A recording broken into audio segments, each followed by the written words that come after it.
তো কেমন আছো আমার ভাই ও বাবাজিরা? আজকে আপনাদের স্বাগতম আরো একটি নতুন এপিসোডে। ছেলেবেলায় সবাই আমরা জানতাম ডাইনোসর মানে কি। একটি টিরেক্স যে হা করে আসছে আর আস্ত মানুষ গিলে খাচ্ছে, অথবা একটি লম্বা গলাওয়ালা ডাইনোসর যে কি করছে না নারকেল গাছের পাতা খাচ্ছে, এই তো। কিন্তু ভাই বিজ্ঞানীদের এসবে বোধহয় আর মন ভরছে না। ওনারা এখন ডাইনোসরের মধ্যে পোল্ট্রি ফার্ম আর গোয়ালা দুটো একসাথেই খুঁজছেন। মানে সিরিয়াসলি, ডাইনোসর যুগের গরু যার হাঁসের মতো ঠোঁট। ভাই, এটা কোনো খবর কাগজের হেডলাইন না পাড়ার চপের দোকানের নতুন মেনু? দাদা, একটা হাঁস গরু চপ দিন তো, একটু সস মাখিয়ে। আমি ভাবতাম ক্রিস ক্রস বোধহয় শুধু জামা কাপড়ের মধ্যেই হয়, কিন্তু এখন দেখছি বিজ্ঞানীরা প্রাগৈতিহাসিক যুগের ডাইনোসরের ভিতরেও মিক্স এন্ড ম্যাচ খেয়েছে। গরুর মতো সাইজ আর হাঁসের মতো ঠোঁট, মানে ভাবো এরা ঘাস খেত না পুকুর থেকে শামুক খুঁজতো। যাই হোক, এবার আসুন ইতিহাসের একটু পাতা উল্টানো যাক। এই যে হাঁস গরু ডাইনোসর, যাকে বিজ্ঞানীরা শখ করে ডাকতো ক্রিস্টেসিয়াস যুগের গরু, এদের ইতিহাস কিন্তু আজকের না। 1916 সালে এদের প্রথম হাড়গোড় খুঁজে পাওয়া যায়। মানে ভেবে দেখো, 1916 সাল, পৃথিবীতে তখন প্রথম বিশ্বযুদ্ধ চলছে, আর কিছু বিজ্ঞানী আমেরিকার নিউ মেক্সিকোয় বসে কিছু হাড়গোড় নিয়ে কি করছে না, পাজল খেলছে। কিন্তু সমস্যা হলো, এই যুদ্ধ পরিস্থিতির মধ্যে বিজ্ঞানীরা এই ডাইনোসরের আর মাথা খুঁজে পায়নি। মানে বডি পেল, মাথা আল গায়েব। মানে 100 বছর ধরে বিজ্ঞানীরা শুধু এটাই ভেবে লাগালো যে এরা খায় কিভাবে আর ডাকে কি করে।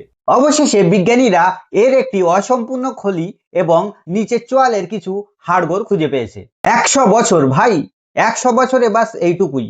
আমাদের পাড়ায় কারু ছাগল হারিয়ে গেলে এক বেলার ভিতরে তাকে খুঁজে বার করে, আর এনারা কটা হাড়গোড় খুঁজতে গিয়ে লাগিয়ে দিল পুরো 100 বছর। ভাবতে পারছেন? যাই হোক, গবেষক স্টিভেন জাসিনস্কি বলেছেন একটু রং চড়িয়েই নাকি এদের ক্রিস্টেসিয়াস যুগের গরু বলা হয়। ভাই, আপনি শুধু রং চড়াননি, আপনি পুরো এশিয়ান পেইন্টের ডাব্বা ওই ডাইনোসরের গায়ের উপর ঢেলে দিয়েছেন। আর ডাইনোসর নিজে যদি শুনতো তাকে গরু বলে ডাকা হচ্ছে, তাহলে সে তো লজ্জায় ডাল লেকে গিয়ে ঝাঁপ দিয়ে আত্মহত্যা করতো। এবার আসি সাইজের কথাই। সাইজ মানে আপনি কি ভাবছেন, যেহেতু একে গরু বলছে তার মানে কেমন হতে পারে? আমাদের পাড়ার লালু কিংবা কালুর মতো হবে, এই তো?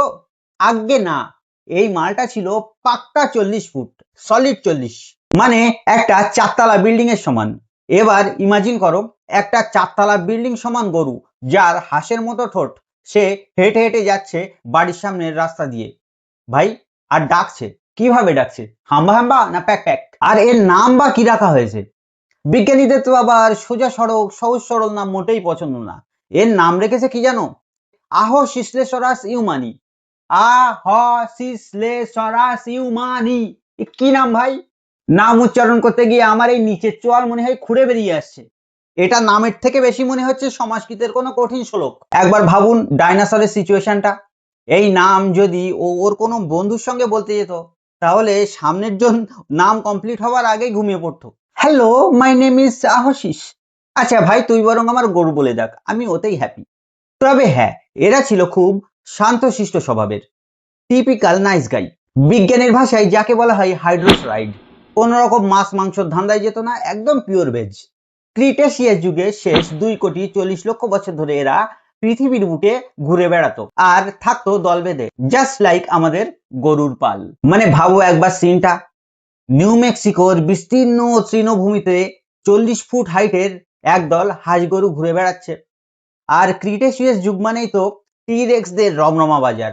ওরা গাছের ফাঁক দিয়ে দেখছে আর বলছে, বাহ, আজ ভীষণ বড় বাফে লেগেছে, পুরো ম্যাকডোনাল্ডস এর ফ্যামিলি প্যাক। এই বেচারারা নিজেদের বাঁচাতো কিভাবে?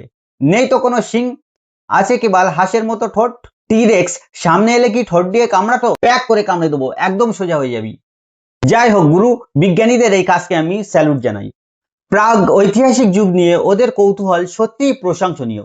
মাটি খুঁড়ে ওরা আমাদের জানাচ্ছে যে প্রাগ ঐতিহাসিক যুগের পৃথিবী সত্যি কতটা অদ্ভুত ছিল। আজকে আমরা হাঁস গরু ডাইনোসর খুঁজে পেলাম, কাল হয়তো দেখবো এমন কোনো ডাইনোসরের ফসিল যার পিঠে ওয়াইফাই রাউটার বসানো ছিল, অথবা হয়তো জুরাসিক যুগের ছাগল, অথবা ক্রিস্টেসিয়াস যুগের টিকটকার ডাইনোসর খুঁজে পাওয়া যাবে।